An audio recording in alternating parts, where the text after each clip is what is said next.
Welcome back to the Ox and Dine Law podcast.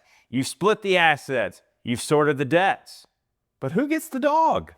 Today we're going to talk about that. Believe it or not, pet custody is one of the most emotionally charged issues that we deal with. We know our pets are super important to certain people, and they are no different than any other member of the family. So in today's episode, we're going to walk you through how pets are legally handled and how you can protect your bond with your furry friend. Christine, I'll tell you, I remember in a case a long time ago, this just tells you how emotional this issue is, although sometimes it's not about the principle, it is all about the emotions. But I've told this story many times. We had this big, long, like week-long trial, and these people had plenty of money to fight over. It wasn't really about the money, it was about the emotions.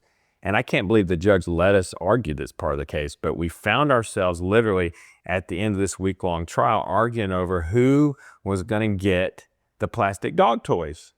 And we're talking about like little 25-cent squeaker toys, right? Worth nothing.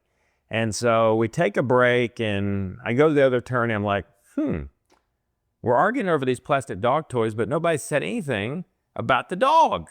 And so long story short, we checked with our clients. The dog had died like several years earlier, and these parties are sitting there arguing over who's going to get the plastic dog toys. So either it was a matter of principle and, I want it so that she can't get it, or these people really love their pet and they wanted to not part with any memorabilia that was associated with the pet. So not to minimize animals, but animals are very much a member of the family not most families, for some families. And it's an issue that we regularly deal with. Right. Well, the thing is, if you have a household pet in your household, to some degree, somebody wanted it, right? It's rare that you just have a pet that nobody wants. Mom don't want, dad don't want, the kids don't care. That's rare. Chances are someone in that household is very connected to that pet. And unlike children, where of course, we don't love to involve children in litigation, but children are people too. And especially depending on their age, at an age appropriate level, you can kind of ask the kid, what do you want? Who would you rather live with? That's something we can't do with pets. So how often do you hear, he wants to be with me, she wants to be with me, the dog wants to stay with me, right? So that adds an extra level of difficulty because it is a living thing that we are emotionally connected to, but it cannot give us an opinion. It just simply can't. So there are people imputing human emotions and human wishes and desires onto their pets. Yeah, and just to make sure everybody understands, pets in Georgia, when we talk about divorce, are treated like property. They're not treated like children.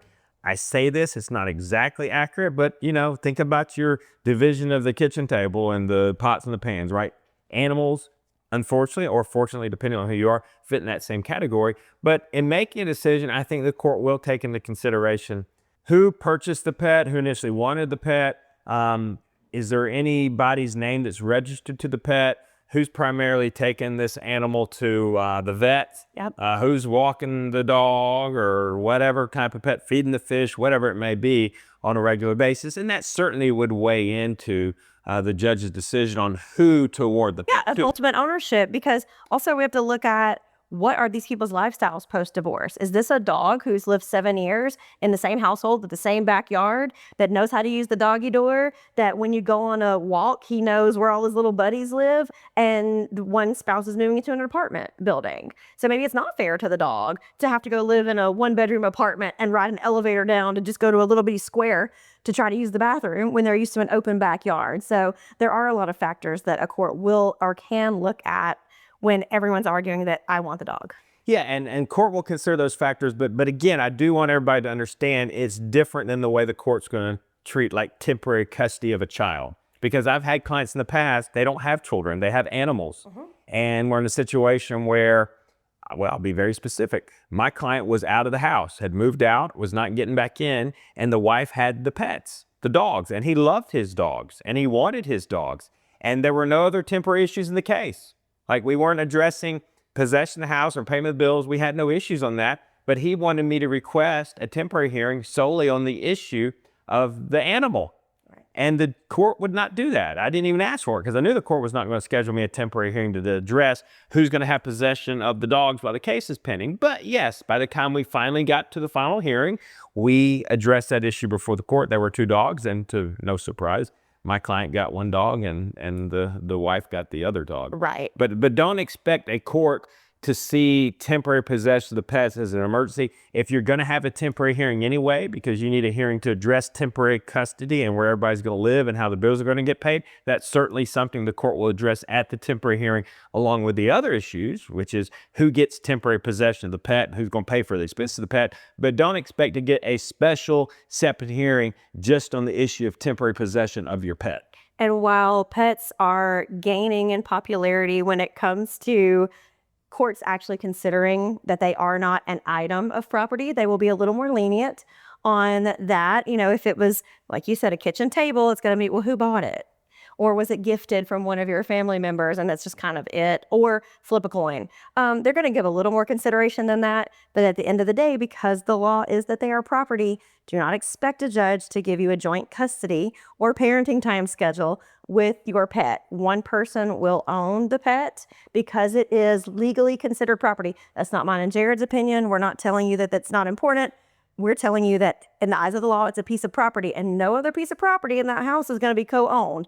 You're not going to jointly own the washing machine and take it back and forth, you know, from visit to visit. So they're not going to. Now, parties can agree to it should they want to, but I advise against it. But nevertheless, a judge is never going to give you. Yeah, and I won't spend much time on it. Everybody's different. I've never once recommended to my clients to share custody of a pet. Now, there are some judges that sign off on it.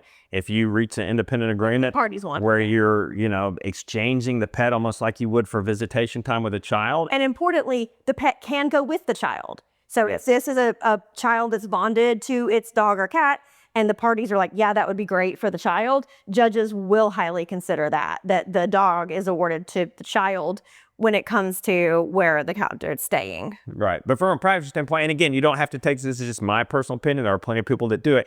If you have nothing else that ties you to your ex-spouse and you don't have children together and you're doing a clean break and you're separating, do you really want to be now tied to your ex because you have to see him every other week or every 2 weeks to exchange the pet? Right. Think about how that works in practice long term. I would suggest not a good idea, but you certainly can do it if you want to, and there are judges that would sign off on that. Christine, new change in the law coming on the family violence statute for pets?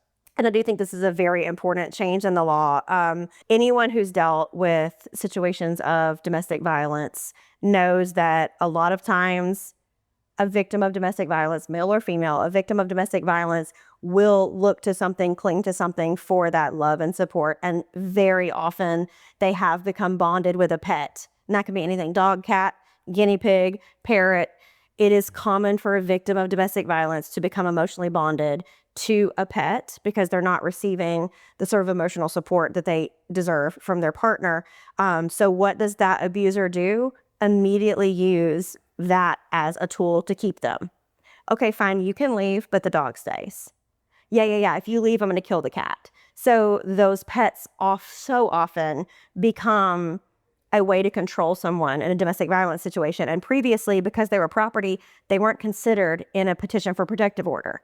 That's just that we don't do property at that time in a petition for protective order. The law has changed. So household pet has been specifically carved out that just like a child, a household pet can be named in a protective order, and there can be protections offered. If the victim of domestic violence is receiving that protection can also extend to their household pet. Pets are like family, and it sounds like the law is catching up to that. If you enjoyed this episode, hit subscribe, share it, and don't forget to give your dog a treat today. We'll see you next time.